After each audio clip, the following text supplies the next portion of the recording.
Nouvelle discussion approfondie. Aujourd'hui, on va s'intéresser à un concept dont on entend de plus en plus parler en ventilation mécanique, la puissance mécanique. Bonjour. Oui, un sujet vraiment d'actualité pour nous, les professionnels de santé au chevet des patients ventilés. Exactement. Alors pour décortiquer ça, on s'est appuyé sur pas mal de sources, des articles de Critical Care, de l'AJMS, un article méthodologique très précis sur le calcul en pression contrôlée. Oui, et aussi une revue en français d'anesthésie-réanimation. Sans oublier les travaux fondateurs du groupe de Gattinoni, bien sûr. Tout à fait. Notre objectif aujourd'hui, comprendre ce qu'est cette puissance mécanique, pourquoi c'est pertinent pour protéger les poumons, limiter les fameux VILI, les lésions induites par le ventilateur. Et voir comment on peut la calculer ou au moins l'estimer au lit du patient. Et surtout, à quoi ça sert concrètement en clinique. C'est ça, est-ce qu'on tient là une mesure unique qui résumerait l'impact de tous nos réglages? C'est un peu la question. Alors pour commencer, la base. Qu'est-ce que c'est au juste cette fameuse puissance mécanique? Alors, pour faire simple, la puissance mécanique, c'est vraiment l'énergie totale que le ventilateur transfère au système respiratoire du patient, mais par unité de temps. D'accord. On l'exprime le plus souvent en joules par minute, JM. L'analogie que j'aime bien, c'est quand on se frotte les mains.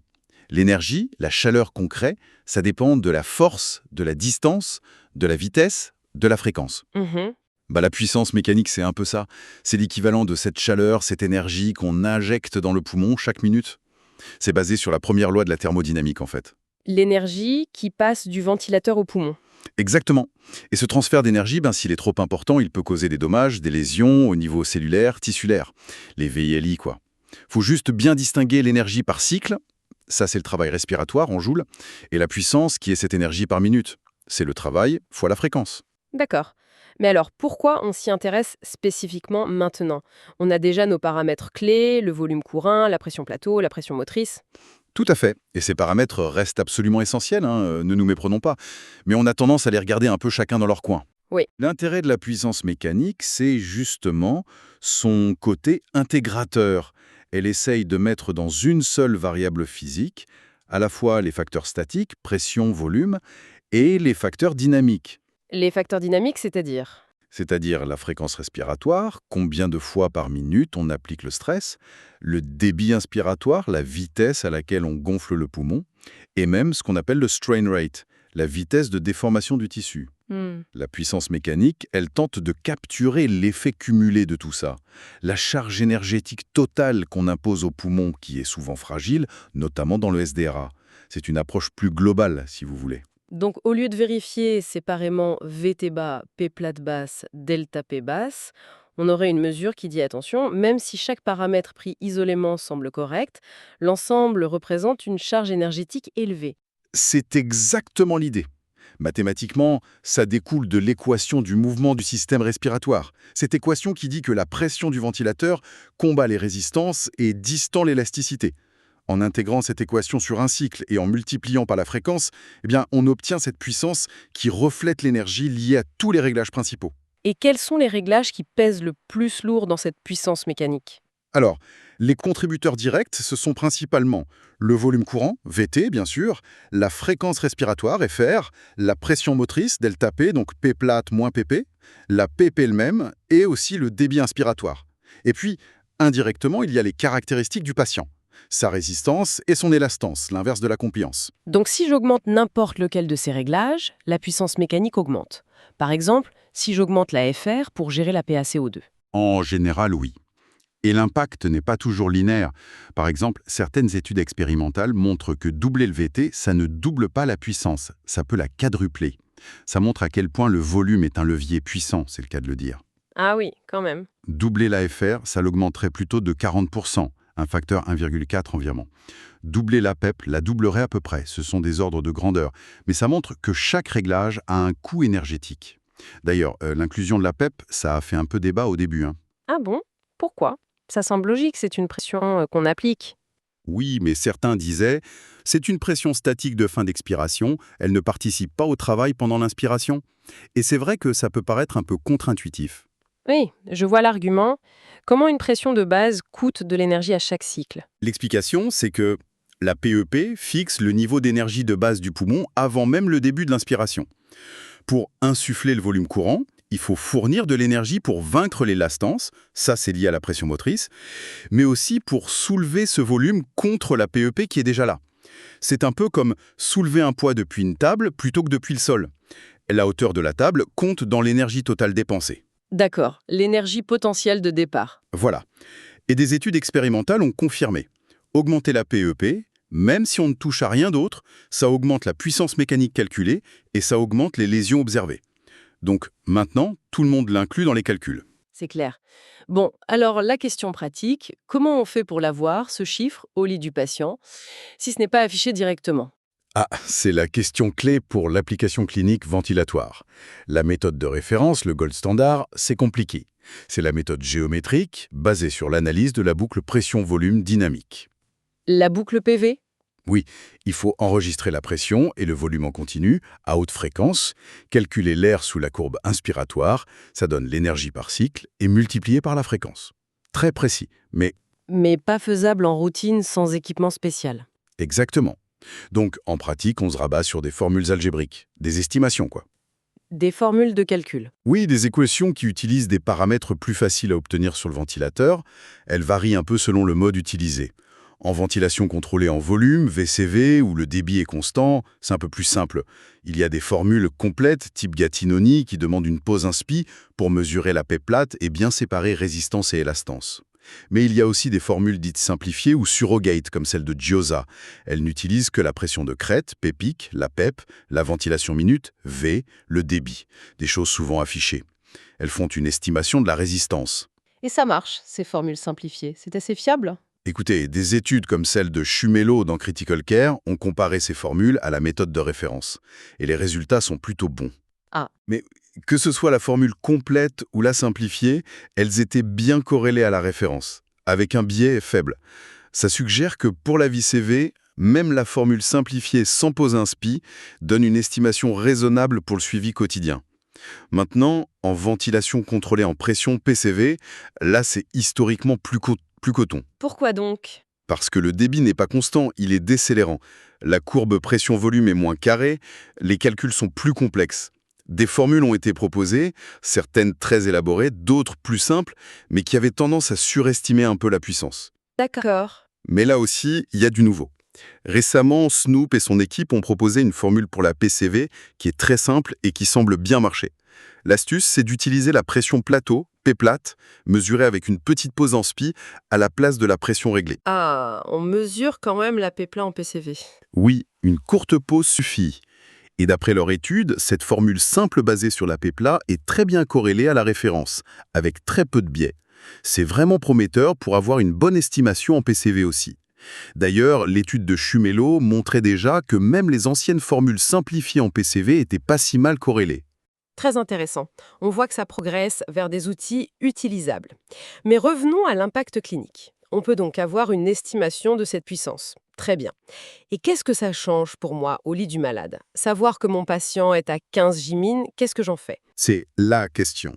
L'intérêt numéro 1, pour moi, c'est vraiment cette vision globale, intégrée, du stress qu'on impose. Plutôt que de juste cocher des cases, VT OK, plateau OK, delta P OK, on a une idée de l'énergie totale que le poumon reçoit chaque minute en tenant compte de tous les réglages en même temps. D'accord, une vision d'ensemble. Et cette vision semble pertinente cliniquement. Plusieurs études observationnelles, parfois sur des milliers de patients, ont montré une association assez claire. Plus la puissance mécanique est élevée, plus les résultats sont mauvais. Mauvais comment? Augmentation de la mortalité, durée de ventilation plus longue. C'est observé dans le SDRA, mais aussi chez d'autres patients de réa sous ventilateur et même au bloc pour des chirurgies longues. Il semble bien y avoir un lien entre l'énergie globale injectée et le risque. Est-ce qu'on a une idée d'un chiffre limite, un seuil à ne pas dépasser? Genre, au-dessus de 15 Gmin, alerte rouge. Ah, et la fameuse question du seuil.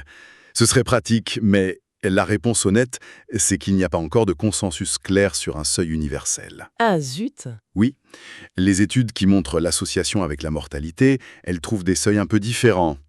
Parfois c'est autour de 12 Gmin, parfois 17, parfois même 22 dans certaines études. Au-delà, le risque semble augmenter significativement. Mais Et c'est un énorme mais. Il faut être très très prudent. Ce sont des seuils issus d'études d'association, de corrélation. Ça ne prouve pas que c'est la puissance elle-même qui tue, ni qu'en restant sous ce seuil, on sauve des vies. D'accord, corrélation n'est pas causalité. Exactement. Pour prouver ça, il faudrait des essais randomisés contrôlés, ECR, qui comparent une stratégie guidée par la puissance à une stratégie standard. Et ces ECR, on ne les a pas encore. Donc les seuils, faut les prendre avec des pincettes. Ce ne sont pas des cibles validées pour l'instant. Compris, pas de chiffre magique. Alors, concrètement aujourd'hui, comment le clinicien peut s'en servir? Même sans seuil défini, ça reste un outil de monitoring intéressant. Si le ventilateur l'affiche, et c'est de plus en plus le cas, on peut l'intégrer à notre surveillance globale. L'objectif général, ce serait de la considérer comme un paramètre qu'on essaye de minimiser autant que raisonnablement possible, tout en maintenant des échanges gazeux acceptables. Ça va dans le sens de l'hypercapnie permissive, par exemple. Mhm. Surtout, ça nous aide à réfléchir au compromis. L'exemple typique, je baisse le VT pour protéger le poumon, super, ça baisse la puissance. Mais si, pour maintenir ma PaCO2, je dois monter la fréquence respiratoire en flèche, eh bien cette augmentation de FR, elle augmente la puissance. Ah oui, l'effet inverse. Voilà. L'effet net sur la puissance totale n'est pas forcément favorable. Suivre la puissance peut aider à trouver le sweet spot, le meilleur équilibre global entre tous les réglages. Donc les leviers pour essayer de la diminuer, ce serait principalement baisser le VT, c'est le plus impactant, vous disiez, baisser la FR, quitte à tolérer un peu d'hypercapnie, optimiser la pipe pour minimiser la pression motrice, et peut-être jouer sur le débit inspiratoire. C'est exactement ça. Et vous voyez, ça remet la fréquence respiratoire au centre du jeu. On a parfois tendance à la voir juste comme le bouton pour le CO2, une fois qu'on a réglé le reste. C'est vrai. La puissance mécanique nous rappelle que ventiler vite, même à petit volume, ça a un coût énergétique non négligeable pour le poumon. Chaque cycle compte, répété X fois par minute. C'est une perspective intéressante. Mais comme pour tout nouveau concept, il doit y avoir des limites, des points faibles, ça non seuillant. Bien sûr, il faut garder un esprit critique. Il y a plusieurs limites importantes. La première, et elle est de taille. Quasiment toutes les formules et les études cliniques ont été faites chez des patients passifs, sédatés, curarisés. Sans effort spontané. Inspiré par lui-même, en ventilation assistée, l'interprétation devient bien plus complexe. Comment intégrer l'énergie dépensée par le patient lui-même? C'est un gros sujet de recherche. Deuxième point, même avec les formules simples, si le ventilateur ne le fait pas pour vous, le calcul manuel prend un peu de temps. Faut noter les chiffres, sortir la calculette. C'est pas instantané. Oui, ça peut freiner l'adoption. Absolument. Troisièmement, la variabilité interpatient. Une puissance de 15 joules minute n'aura sans doute pas le même effet sur un poumon quasi sain que sur un baby-lang de SZRA sévère. Le même stress sur une surface plus petite, c'est plus dommageable. Quatrièmement, on l'a dit, le manque d'ECR. Pas de preuve de niveau 1 qu'une stratégie basée sur la puissance fait mieux que le standard actuel. Ça reste un outil de compréhension et de monitoring, pas encore un guide thérapeutique validé. Cinquièmement, la question de la normalisation. Comme la puissance dépend de la taille du système, pour comparer les patients, définir des objectifs, il faudrait sans doute l'ajuster. L'ajuster au poids idéal, à la compliance, au volume aéré. On cherche encore la meilleure méthode. Et enfin, une piste pour l'avenir, ce serait peut-être d'utiliser la pression transpulmonaire, mesurée avec une sonde œsophagienne, pour calculer la puissance délivrée juste au poumon, en enlevant ce qui part dans la paroi thoracique. Ce serait plus précis, surtout chez les obèses ou ceux qui ont une paroi rigide. D'accord, ça fait pas mal de nuances importantes à avoir en tête. Donc si on essaye de résumer, la puissance mécanique, c'est ce concept intégrateur qui quantifie l'énergie globale donnée au système respiratoire chaque minute. C'est ça? Elle combine volume, fréquence, pression, débit et les caractéristiques du patient. Des valeurs élevées sont associées à de moins bons résultats dans les études observationnelles, mais on manque de seuil clair et surtout d'essais interventionnels. Tout à fait. Par contre, on a maintenant des formules simplifiées pour la VCV et même pour la PCV qui permettent de l'estimer au lit du malade. Ça offre une vision plus holistique du stress mécanique que les paramètres isolés. C'est un outil de réflexion supplémentaire. C'est une excellente synthèse. Ça montre bien le potentiel, mais aussi tout le travail qui reste à faire. Exactement. Et pour conclure, peut-être une piste de réflexion, penser en termes de puissance, ça nous oblige à voir le budget énergétique global qu'on impose. Mais est-ce que l'idée isopuissance égale isodommage est si simple? Est-ce que différentes combinaisons de réglages menant à la même puissance totale, par exemple moins de volume et plus de fréquence versus l'inverse, causent vraiment le même type de dommage? Bonne question. Probablement pas. L'impact sur ce patient spécifique, avec ses poumons, ses comorbidités, est-il vraiment équivalent? Affiner cette compréhension, aller vers une ventilation qui minimise l'énergie délétère de façon vraiment personnalisée, c'est sans doute là que se situe l'avenir. Une perspective fascinante. Ça montre qu'on a encore beaucoup à apprendre pour optimiser nos stratégies de ventilation. Merci beaucoup pour cet éclairage très complet. Merci à vous.